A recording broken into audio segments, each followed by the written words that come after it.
Oui, j'ai eu des inquiétudes, j'ai été inquiet, mais j'ai été rassuré par l'UFC qui m'a tout de suite dit qu'ils allaient pouvoir gérer un remplaçant. Et c'est ce qui a été fait, donc je suis très content. Bah, je me suis dit, je suis maudit, je sais pas ce qui se passe, mais voilà, encore une fois, là, c'était pas de mon fait, c'était l'adversaire qui avait un souci.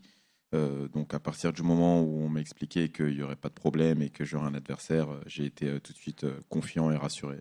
Oui, j'ai regardé, bah, quand j'ai su que j'allais l'affronter, on a tout de suite regardé les vidéos. Ce que j'en pense, c'est qu'il est plutôt bien. Alors, ce qu'il faut savoir, c'est que j'ai déjà commenté un de ses combats. Voilà, donc notamment le combat où il est devenu champion du Cage Warrior. Je l'ai vu, je l'ai commenté, donc je le découvrais pas vraiment. Et puis bah, je l'ai analysé, je le trouve plutôt bon, c'est-à-dire que il est bien, il est réactif, il a un bon striking, plutôt puissant, il a des bonnes mains. Donc voilà, et puis en lutte aussi, il a une lutte pas mal, il vient d'un bon gym, le KO Bones, et il s'entraîne très bien là-bas. Donc je pense que je vais avoir de l'adversité samedi soir. On a changé quelques détails. Je pense que dans les grandes lignes, ça ressemble à la précédente stratégie. On a juste changé quelques paramètres pour que ça puisse coller à Kaolan Lugran, mais globalement, voilà, ça ressemble un petit peu au match-up à la stratégie qu'on avait pu mettre avant. Et puis j'ai déjà affronté des combattants de ce style-là, donc ça me dénature pas trop. Alors, il y a une partie qui a été équilibrée, il y a une partie que je vais modérer, mais quoi qu'il arrive, je vais continuer à faire exactement les mêmes choses, puisque je pense que ça n'a pas trop mal réussi jusque-là. Et je pense que je resterai dans la même lignée que ce que j'ai pu faire auparavant. Euh, Bon, sur le moment, oui, j'ai pas apprécié, forcément, je pense comme tout le monde, et j'ai pas compris même. Mais bon, depuis, il y a de l'eau qui a coulé sous les ponts, comme on dit, et je suis passé à autre chose. Dorénavant, je me suis concentré sur la performance, sur le fait de continuer à gagner en dehors de l'octogone, et puis je suis de retour à la maison, donc tout va bien. Bah, ce qu'on a un peu manqué en 2016, c'est que je finissais pas forcément mes combats. Ça a un petit peu changé avec le temps, et c'est ce que j'ai envie de faire. J'ai envie de montrer que dorénavant, je peux battre mes adversaires avec la manière et que j'ai évolué dans mon MMA et dans ma vision du MMA. Donc, c'est des choses que je pourrais avoir envie de montrer effectivement à l'organisation. Je pense que cette sortie de l'UFC finalement et que du recul, elle a été bénéfique pour moi puisque j'ai pu grandir dans plein d'aspects de ma vie. Et du coup, alors je dirais pas merci de m'avoir de pas m'avoir re-signé en 2016, mais en tout cas, voilà, j'en ai profité pour faire évoluer plein de parties de ma vie, mon jeu du MMA, et je pense que je suis mieux préparé maintenant à faire carrière à l'UFC que je l'étais auparavant. Donc, pas de regrets et pas forcément de choses à prouver, juste voilà, j'ai envie de prendre du bon moment et puis de faire des beaux combats.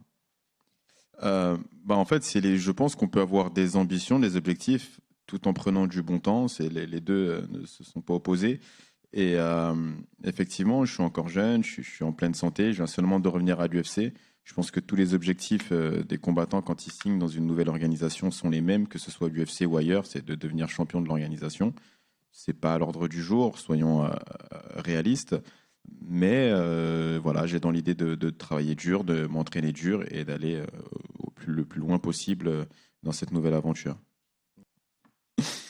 Écoute, cette question, on me l'a posée plein de fois et bah, encore une fois, je suis pas du genre j'aime pas trop que mon nom tourne dans des histoires et des polémiques.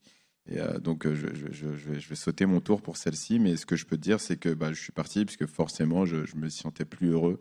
Et je pense que quand on est quelque part et qu'on est plus heureux à l'endroit où on doit l'être, parce qu'on doit être heureux dans son gym, et bah, je pense qu'il faut s'en aller. Et c'est ce que j'ai fait. Donc, voilà, je leur souhaite pas de mal. L'histoire va continuer de s'écrire pour eux. Elle sera juste sans moi. Et voilà, c'est tout ce que je peux dire à ce sujet. Mais il n'y a pas grand-chose même à rajouter. Je pense que les faits parlent d'eux-mêmes. Je suis parti et j'écris autre chose. Et voilà. Pas vraiment. Il n'y a pas vraiment de lien. Le combat, malgré tout, a été difficile à avoir pour diverses raisons, mais il n'y a pas de lien qui fait que je sois parti du Factory et que tout de suite, j'ai signé, j'ai signé pour un combat, parce que j'étais déjà sous contrat avec l'UFC depuis l'année dernière.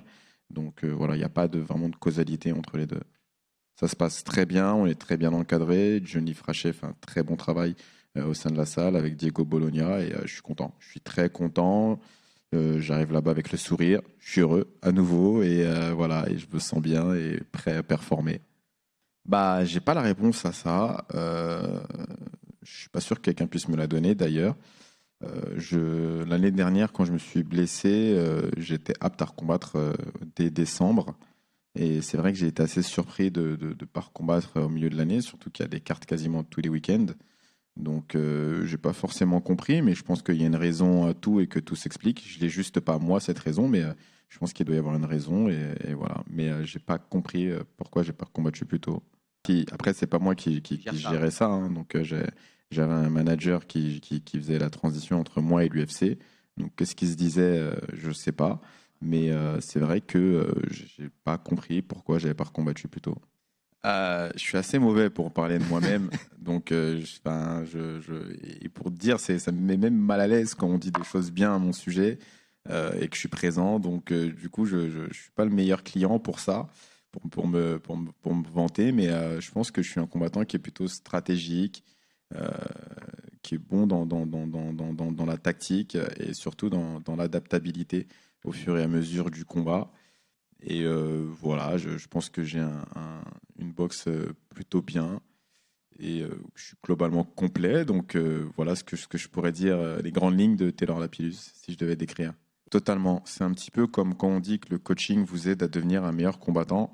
Bah là, l'analyse de combat m'a aidé à devenir également un meilleur combattant. J'ai mieux compris certaines choses, mieux vu certaines erreurs qu'il fallait éviter et certaines choses qu'il fallait faire pour pouvoir gagner les combats. Donc ça m'a beaucoup aidé. Alors, je suis pas sûr que ça a déjà été fait, qu'un combattant fight dans une soirée et aille commenter Ce serait une après. première. Voilà, ce serait une première. Donc, bah, si je peux rajouter cette corde-là à mon arc, pourquoi pas. Je pense que il y a ma carrière qui est en cours, c'est aussi une aventure qui est en train de s'écrire. Et si je peux rajouter des petites parties comme ça, assez fun dans mon aventure sportive, pourquoi pas. Je pense que le MMA, plus globalement, a grandi pendant toutes ces années et le MMA français, il a été légalisé depuis maintenant 3 ans.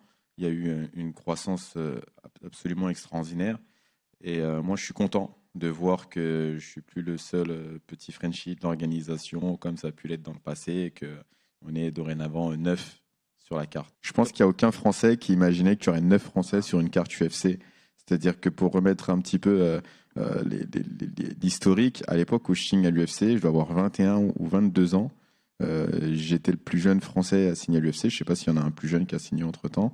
Et on avait tous cette vision de l'UFC qui était presque intouchable, ou alors on l'avait en fin de carrière quand on avait tout prouvé ailleurs et que ça y est, la récompense de la fin de carrière était l'UFC. Mais on se disait tous que c'était pas possible que des jeunes combattants signent à l'UFC. Et j'ai un peu, sans aucune prétention aucune, hein, qu'on soit bien d'accord, j'ai un petit peu réouvert cette voie-là vers la jeunesse à l'UFC. Et on se rend compte quelques années plus tard que là, on sera 9 Français. C'est absolument extraordinaire. Moi, jamais je l'aurais pensé. Et ça fait plaisir parce que je me dis, bon, qu'est-ce que ce sera la prochaine fois? Et puis surtout, il y a une vraie invasion française à l'UFC, donc c'est cool. Alors l'année dernière, il y en avait 5. Je sais qu'ils en voulaient un peu plus, mais il y avait eu une succession de vagues de blessés et autres. Après, moi, je pense que ça va avec aussi le fait de l'arrivée de l'UFC en France. Ça va avec l'évolution du MMA en France. Euh, Forcément, dès que le sport devient légalisé, on peut organiser. Donc, il y a plus de visibilité, il y a plus d'évolution aussi pour le sport et les combattants. Donc, tout ça forme un cercle vertueux qui fait que il y a un vrai intérêt après de un promotionner des Français et de deux d'avoir des Français qui sont talentueux.